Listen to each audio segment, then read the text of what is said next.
Welcome to Beyond the Code, the podcast where industry experts and brilliant legal minds discuss the impact of new emerging technologies.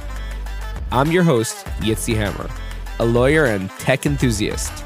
Join us as we explore the legal, regulatory, and ethical issues surrounding AI, blockchain, and more. Get ready to go beyond the code and stay ahead of the game.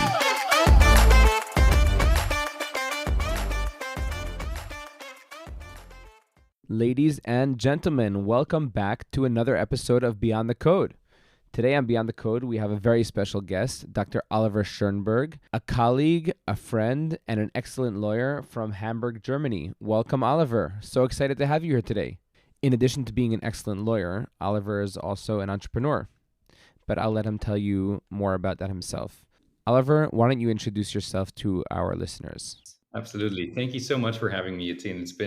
It's been a while that we tried to connect for a more deeper conversation. Also meet in Hamburg. Unfortunately, that didn't work out last time you were here. So I'm really glad that we have this chance. Also talking to an audience at the same time, but that's just fine. I think we're both used to that.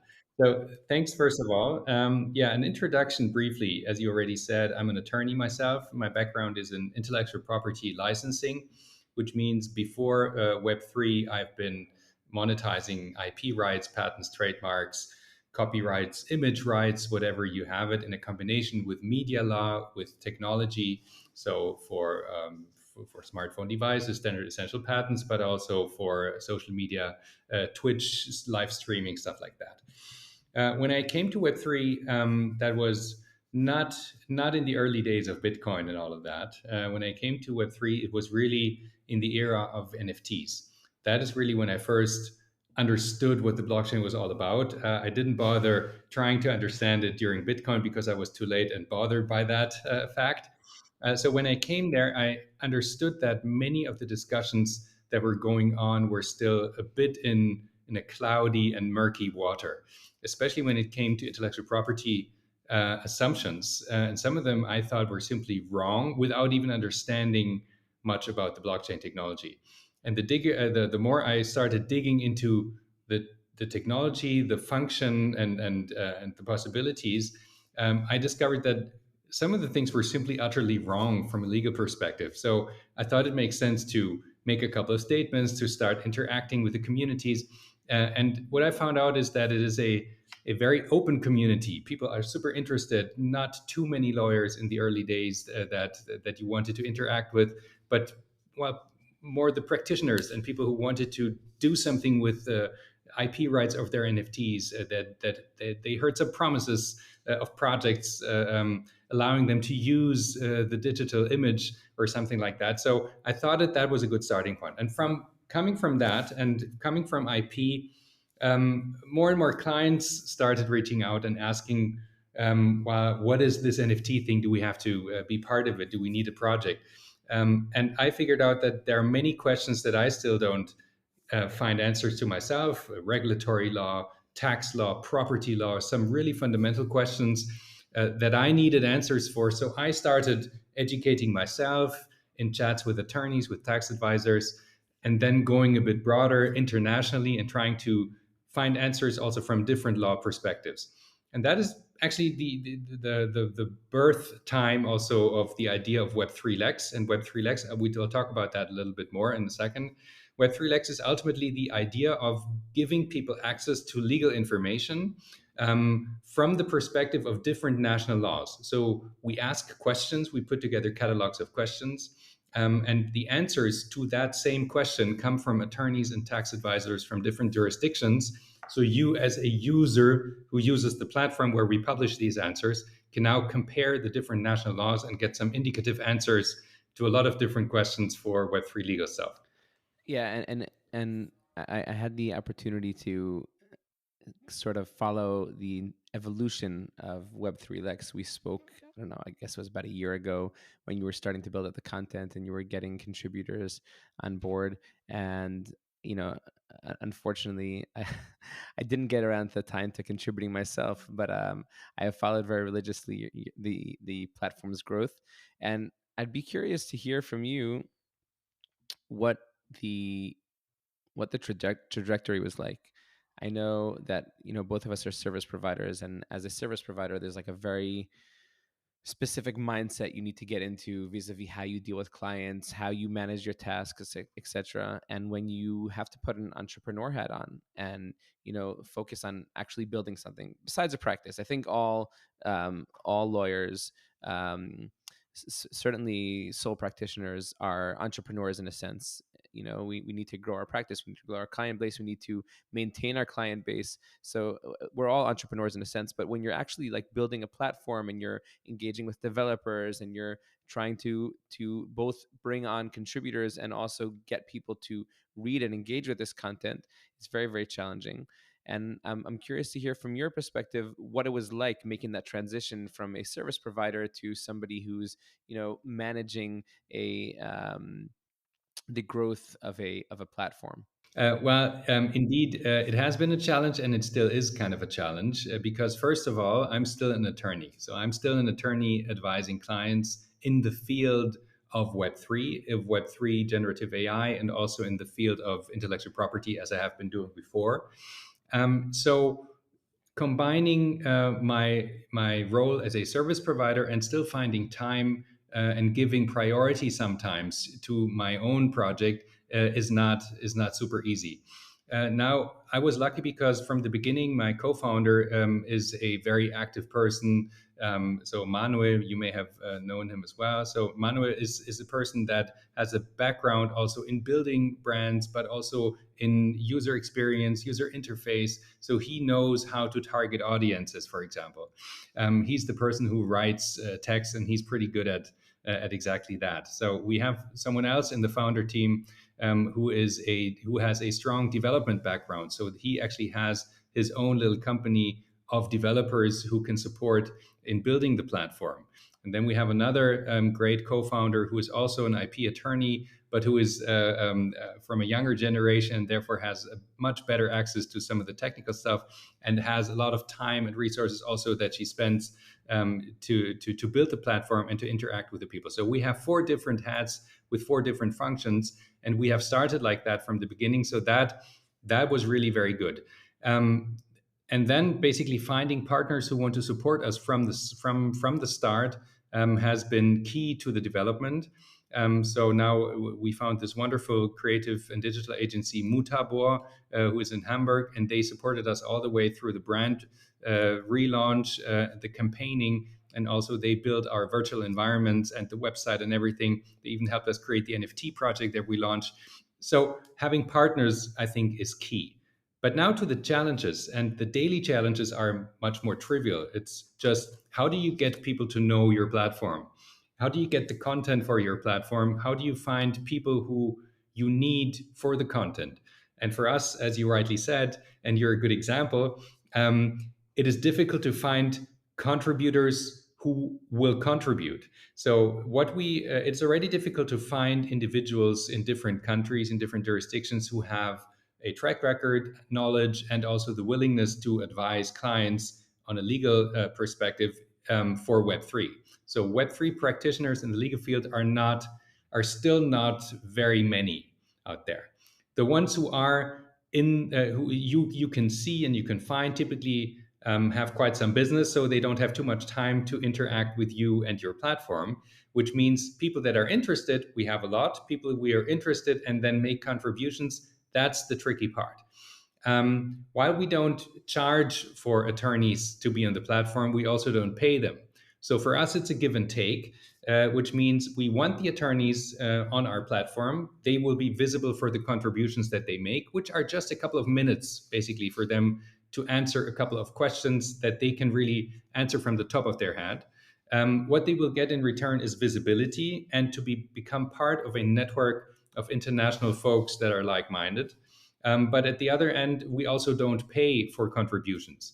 So it is a give and take where we provide the platform, the infrastructure, and the contact basically to a network.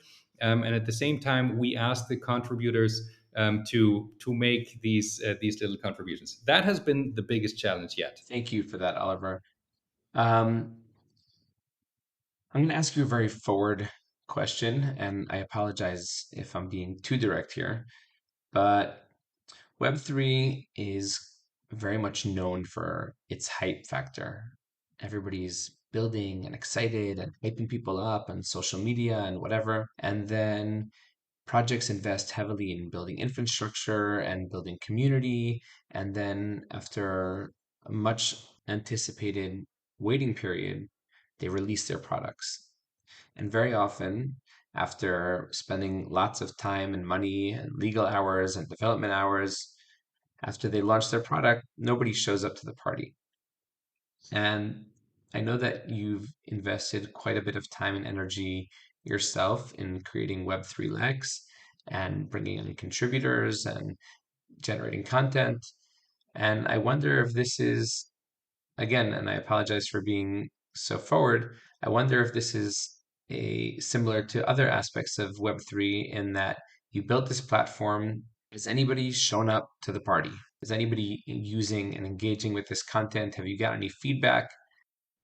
Yes, that's a great question. That would be the great question for Manuel to answer because he's the one managing, tracking the traffic and all of that. But since we are doing presentations every once in a while, I do get snapshots from the user numbers, and they are, let's say, good enough and international enough, and that's most important for us that we want to continue. So certainly we're not hitting Amazon rates or anything like that, but it's in the hundreds and in the thousands from one event to the next, which makes it useful for us to do it. I mean, we're all investing time and most of us also personal money into making this fly. So it's not just a project where we want to showcase, hey guys, if you are afraid of doing Web3 projects, I mean, we're attorneys, we're even paying for it, we can do it. You don't have to be afraid. That is one of the key messages, obviously, but it's also something where we want to build a sustainable business case. So it started more like a marketing project, to be quite honest, and it wasn't even meant to be monetized at the beginning, but we're far past that point right now. Now that we are getting international recognition, also especially for the design, for the concept, so we won a couple of different design awards from our agency for this concept. The most prestigious probably is the one that we will get in 2 weeks, which is the Red Dot Design Award, an international super cool. So, I mean, we're getting the attention not only of people who want to come and get legal questions answered, but we also get the attention of people who look how lawyers would go about a legal Web3 project, which means, again, maybe serving as a little role model for people to not be afraid and just do it, because obviously we haven't solved all the legal issues ourselves for the platform. For the question, how can we do it? How can we connect attorneys and clients? How can we accept payment? How do we funnel that? We have to make sure that we're not into anti-money laundering topics ourselves.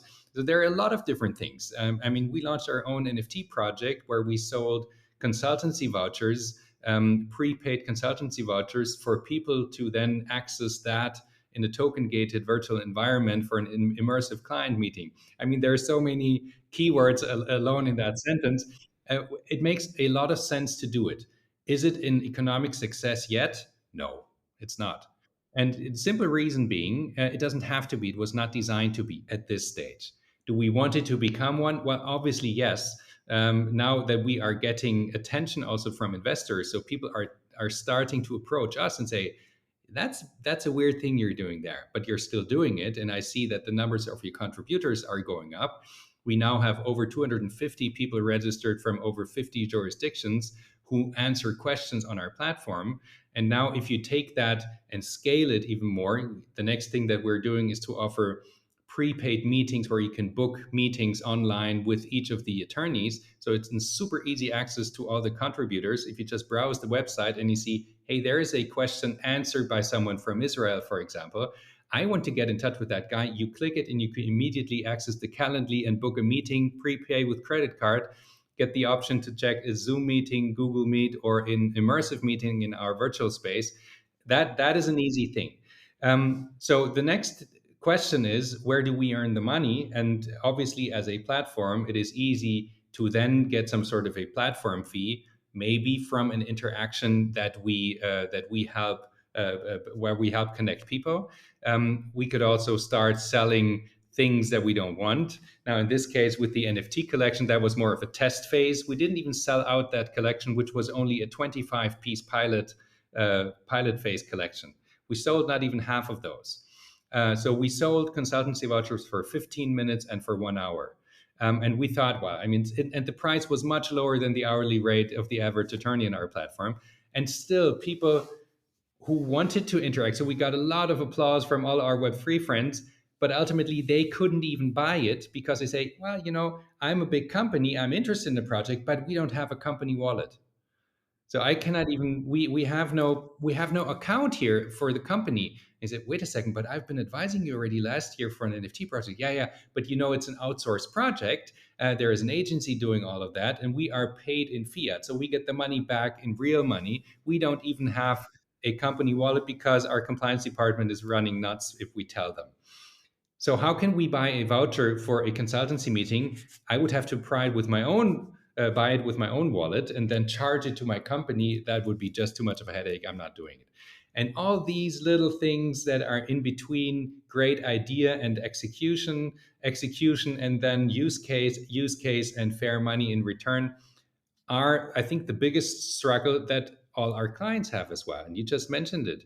It's not just us. We have ideas and we even bring it to execution. And ultimately, the return is the difficult thing. The traffic may be the difficult thing to start with. The use case is not the problem, but as long as there are too little people using it, in fact, it may need some additional stuff to make it an attractive case.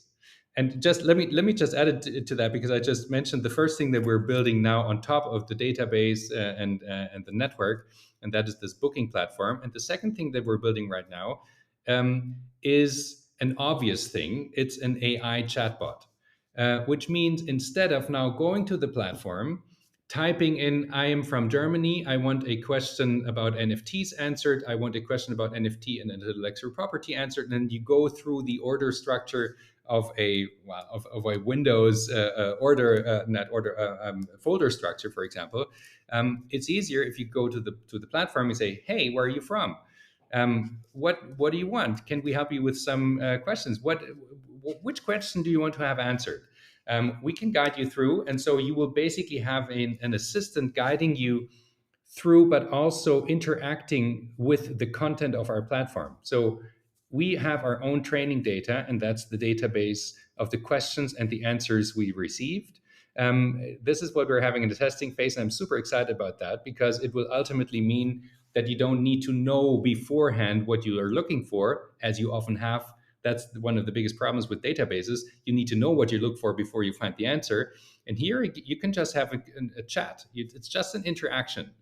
And this interaction will lead you to questions and answers, but you can also immediately get like a ChatGPT kind of answer for your question. And you will see this and this and this question answer was the reference for the answer that I gave you.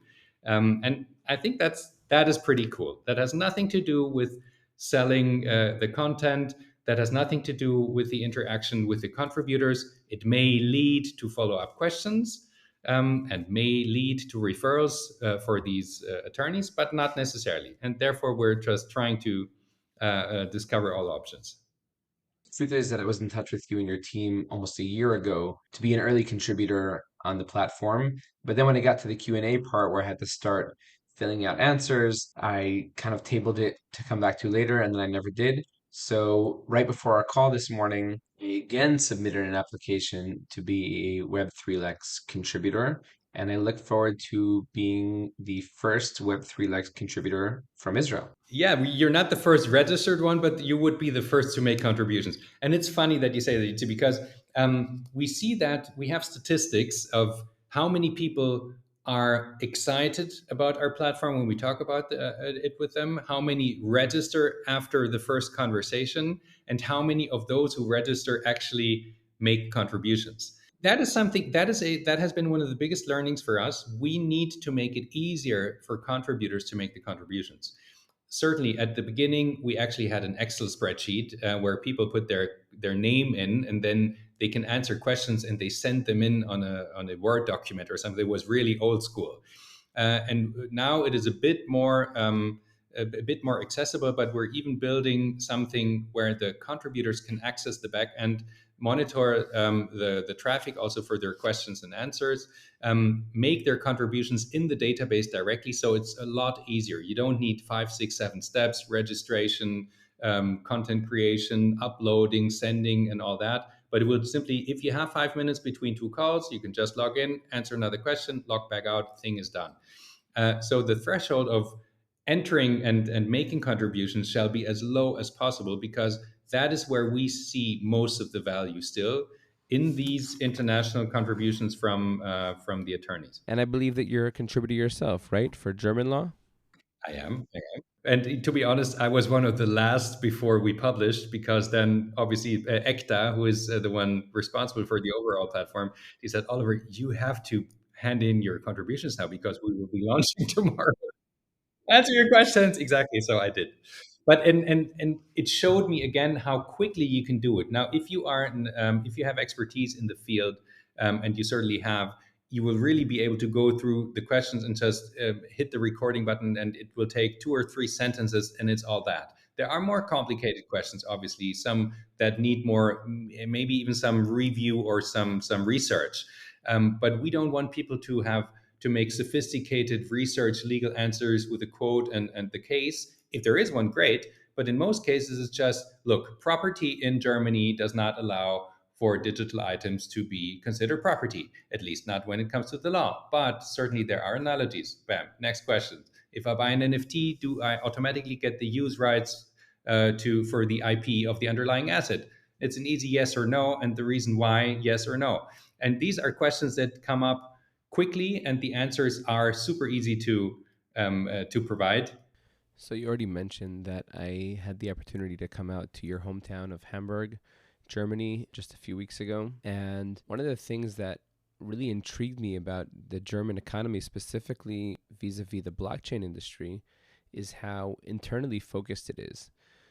Israel is a small country with a small economy, so we build everything to scale. We're constantly looking at Western markets and how we could break into there. In fact, Israeli companies incorporate with English documents for the sole purpose of having external investors being able to easily review them when they bring outside money in. So we're very much focused on Western and European markets. Germany wasn't like that at all. I found that even all the entrepreneurs that I spoke to, all their marketing materials were in German. Everything was kind of just focused locally on use cases within the German market. And perhaps it's because you have such a big economy that you could sustain yourselves.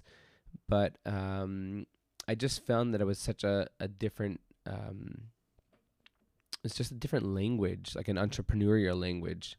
And, as a German entrepreneur and lawyer, I wondered what your thoughts are on that. Yeah, so I think there are many different answers, or the answer has many different parts. First of all, I think Germany is a big enough market to be so you can have a sustainable business if it is even only in Germany. I think that's probably not the case for most businesses in Israel, at least not if they have this tech focus. They would rather they also want to have other markets and not just the Israeli one. For the US, for example, I think that's a mentality question on top of it. So for the US, also obviously their market is big enough, but the idea of having something that is world leading in every sense is, I think, very often a key, let's say, motivation for people to do things. And it's also the perception that whatever they do is big enough to also conquer the world, which very often happens. Now, in Germany, what I just found out, I think even just this morning, is that in Germany in the last year, even though we're in a heavy bear market, the startup scene for Web3 ventures is not even terrible. So it actually it was growing more than in most other jurisdictions, in most other countries, and I think it kind of explains also what you just said. There is a certain knowledge, there is a certain dedication to technology. I think that is a traditional, well, maybe traditional German thing, if there are any such things. And therefore, people who start building don't stop only because there is a bear market. Most of them have an interest, a technical interest. If they have solid enough funding to continue even in a bear market, they will continue their projects. And what I've seen in the past are many projects that went through in their agenda, and that agenda was built maybe in the bull market, but not for a bull market, but for a longer term. So their calculation didn't change necessarily only because the crypto market went up or down. Now, if your business model is built on throwing out some NFTs and making a quick buck, that has never been a sustainable business model anywhere in the world. So I think these projects are doomed to fail, even if big brands are behind them. But if you have a business model that uses the technology, some decentralized finance solutions, for example, or some innovative other projects, and just throwing in something like WorldCoin, for example, that seems weird at the beginning when you scan people's eyeballs, but if you discover the underlying idea of making a true a true decentralized and anonymous privacy network, a zero knowledge proof, fantastic idea behind it. That is something that has also been developed partly in Germany. And people don't stop only because it is here and the market is smaller, but they want to grow it in Germany maybe and then expand. It's not the German mentality, even though there are a lot of startups and founders, to grow something immediately up to and blow it up with tons of millions of VC and private equity money. But it's rather to build sustainable business cases and to test it in the local markets before you go global. Therefore, I think, yeah, I can share that observation. There are many tech companies in Germany who do what they had started before the crisis, and they're still there, and they hopefully will be in the future. So you're an IP attorney, or predominantly an IP attorney, and obviously NFTs were certainly a blessing for anybody who's in the IP sector. They brought with them so many very interesting and important questions around IP. And I think we're seeing similar conversations happening around AI now. AI also, especially generative AI, has brought a lot of really interesting questions vis-a-vis IP ownership. Whose is it? What do you own? Obviously, now being in a bear market, we're looking for other things to do with our time, and AI has certainly become one of them. And I see you've also put, a big emphasis on AI, especially vis-a-vis IP. Now, you and I both know that crypto isn't just a hype. Certainly, there are like hype aspects of cycles within the crypto industry and certain subsectors of products, but the infrastructure of blockchain is very much here to stay forever. It's not going anywhere, and it has many, many valuable attributes to it. And the same can be said for AI. Nobody, AI wasn't born yesterday, and it's certainly not going away tomorrow. But I'm curious if you see some of the hype elements that were in crypto in AI as well. Do you think this is all going to die down in a very short while? Are we just experiencing a crypto-esque hype, or is this something that's going to be different? Yeah, I think AI is also a hype, but it's even a more sustainable hype that will move from hype cycle into something that will not go away anymore. I'm not sure every day that is true for Web3. I hope, certainly also for some of the investments that I made there. But for AI, I think that's very much of a different story on many different levels, cultural level, creative level, but also legal questions that need to be solved immediately. And that is also maybe not the case for some of the Web3 questions. Now, here in particular, obviously it is a intellectual property question or a copyright question that is predominant in the use of AI tools. Now, I'm talking about generative AI tools, especially for the creative industry, something like Midjourney to creative text to image results, for example, or Runway, where you have the same for videos, or you have the same for audio, or you have the same also for text like ChatGPT, etc. And what I think is important also to always to start with is to differentiate between the input and the output. So you have two completely different set of also copyright topics that you have to cover when it comes to the input. Input I consider to be the training data and the prompt. So what you put into the tool, if you so want, and you really can make a cut, draw a strict line here, and then say, and then let's look at the output. So what is generated? So the picture that Midjourney creates, for example, and it doesn't necessarily mean that the output has a close relation to the input for every question. For some of them, yes, but not for all. Let me start with the most obvious question. If something is generated by an AI, and it doesn't matter if through infringing data or through your own training data, or the prompt is just one word or just 2 pages long, whatever is generated by the AI, first of all, is something that a machine produces. It's creation by a tool. So it's a software product, maybe. It is not, and that is what people may dispute already. It is not a human creation per se. And now there are many different views in many different jurisdictions how much of the human input is necessary to make it a human creation. So if you have a super sophisticated prompt, if you start from your own image that is just being modified, if you whatever do whatever influence on the side of the prompt and of the training data to create a very specific output that you can almost anticipate what it is, and you're using the AI just as a tool, then maybe the human factor may become much higher than just using picture of a bird and you get a random picture. So that is, there's a lot to be discussed on the legal side when it comes to copyrightable output. So which rights? Well, you keep talking about the output. What about the input? You just now gave an example of having a complex prompt, Yes, so complex, in fact, that you can anticipate to a very high degree of likeliness the output. Certainly, a prompt like that, the input in this case, may be copyrightable in and of itself. absolutely. The prompt itself can be an art, a work of literature almost. So it is something that has a creative value. But that, yes, but the if you use that basically as the trigger for a tool that creates something that is completely random, well, let's say it could be anything else that they produce. They just use like your color setting, your lighting setting, and whatever, like a photographer, for example.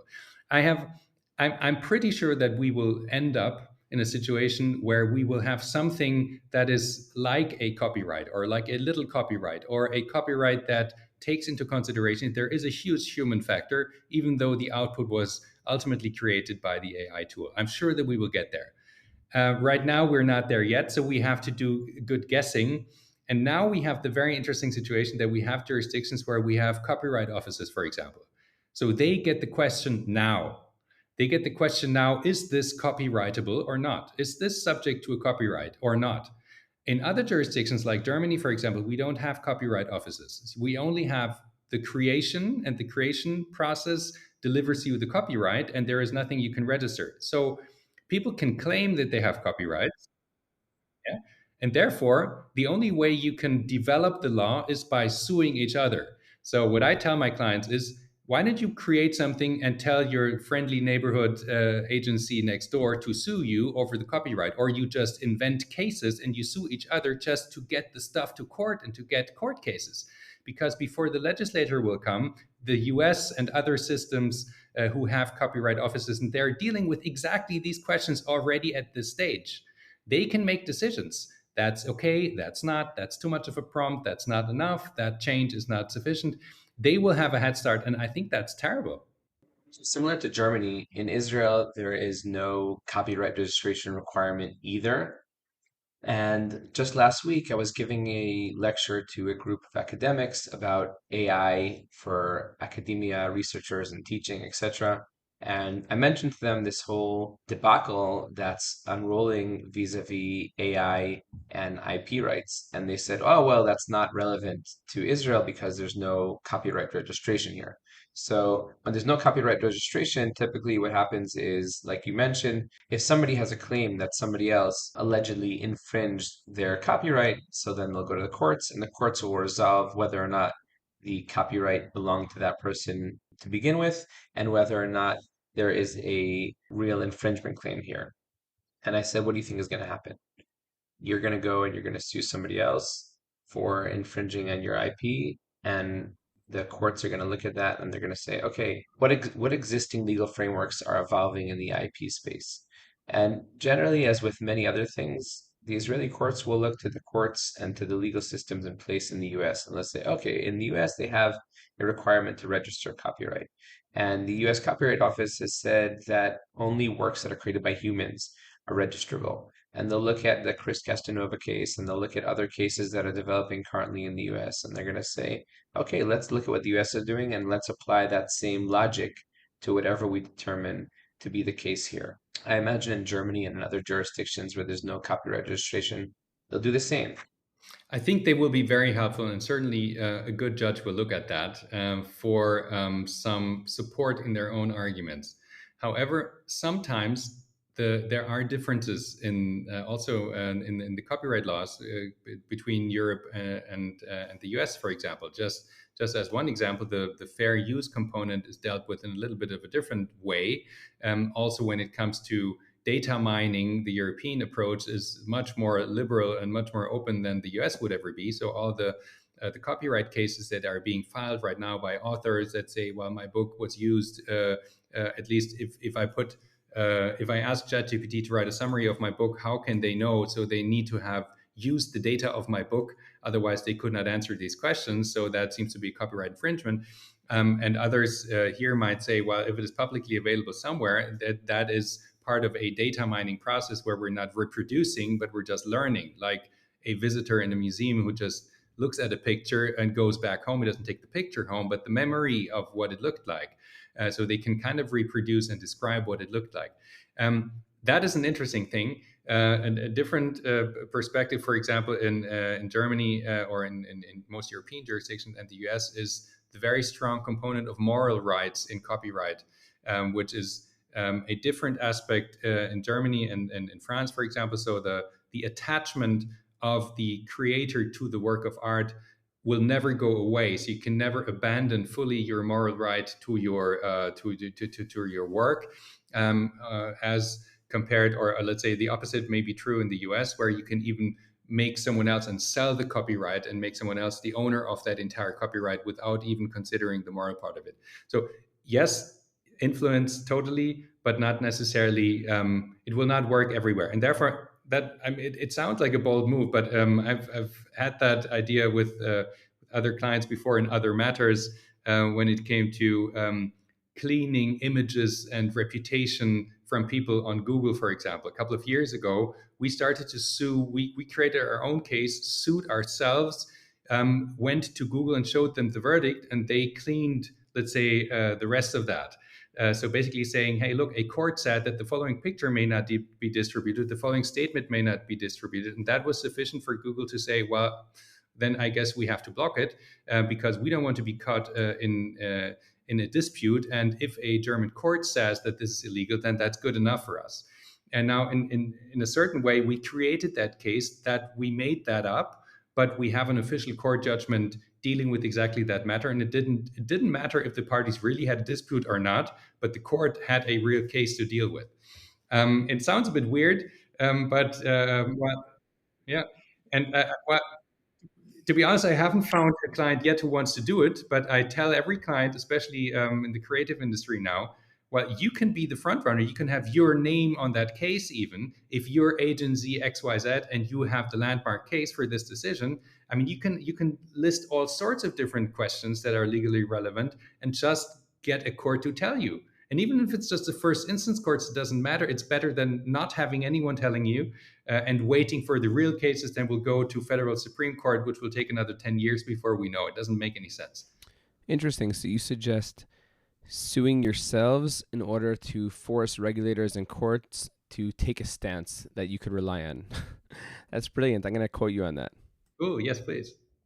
Okay, well, these are these are scary technologies, and there may or may not be scary times ahead. I know lots of people like to quote Isaac Asimov's books. I just last night heard a great discussion, an open discussion between Elon Musk and our Prime Minister Benjamin Netanyahu, quote, who also quoted Isaac Asimov and kind of just talked about a lot of the scary elements of AI.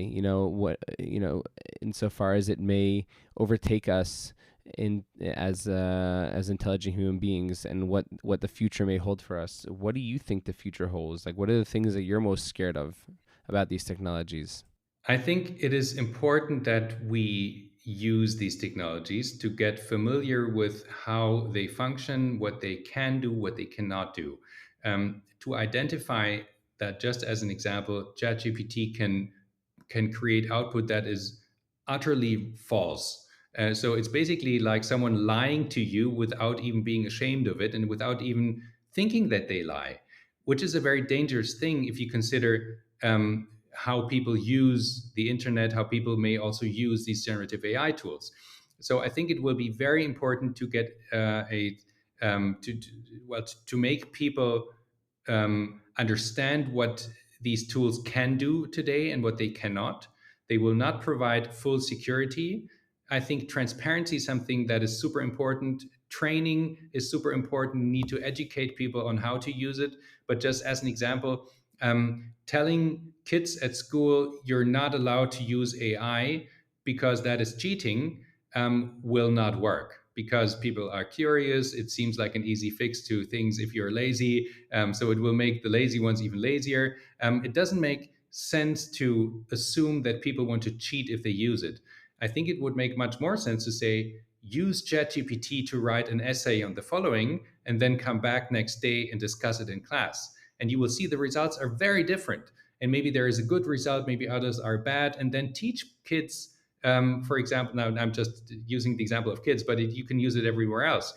You cannot know how good or bad something is if you don't try it, if you don't test it, and if you don't challenge it as well.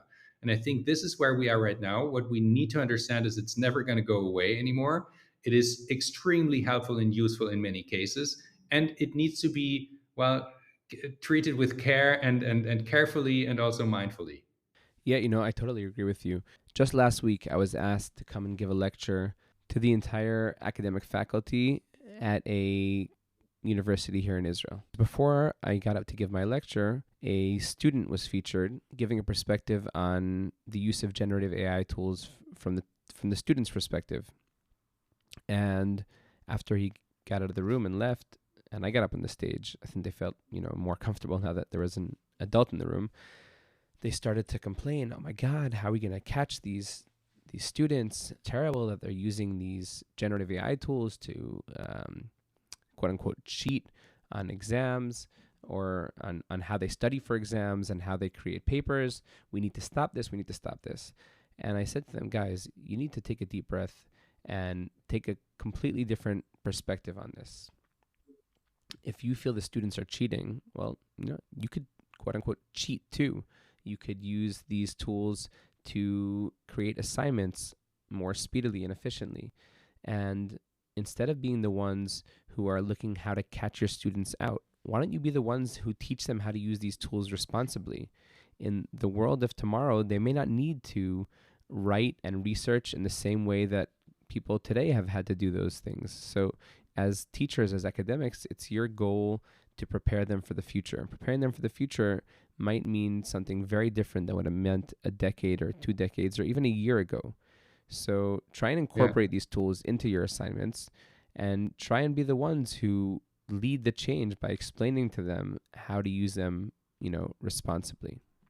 So I absolutely agree with you on your perspective on these technologies and where they're going, and how imperative it is that we take the right approach towards how we use them and address them.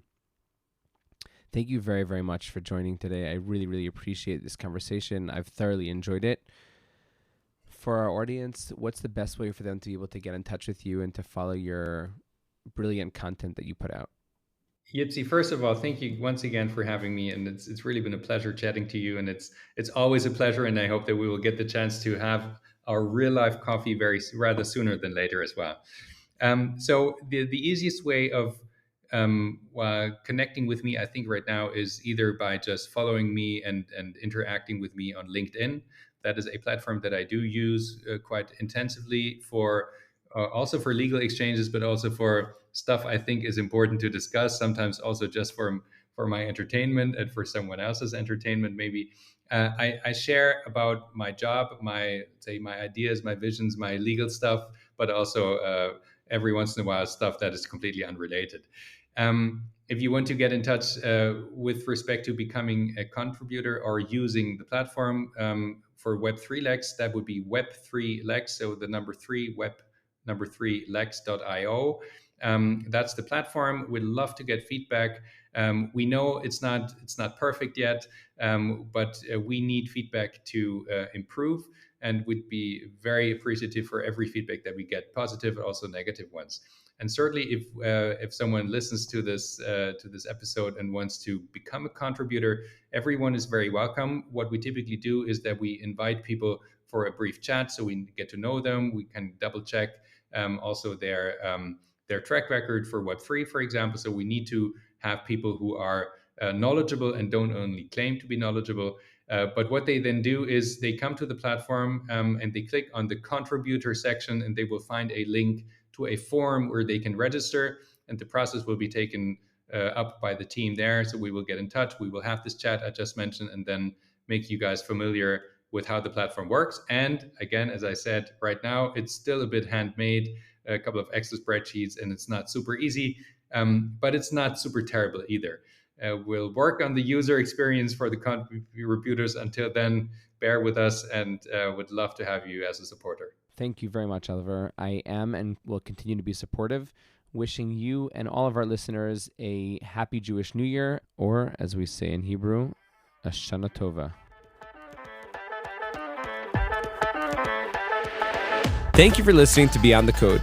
If you enjoyed this episode, make sure to subscribe, share with your friends, and to tune in again next week for more fun and insightful conversation.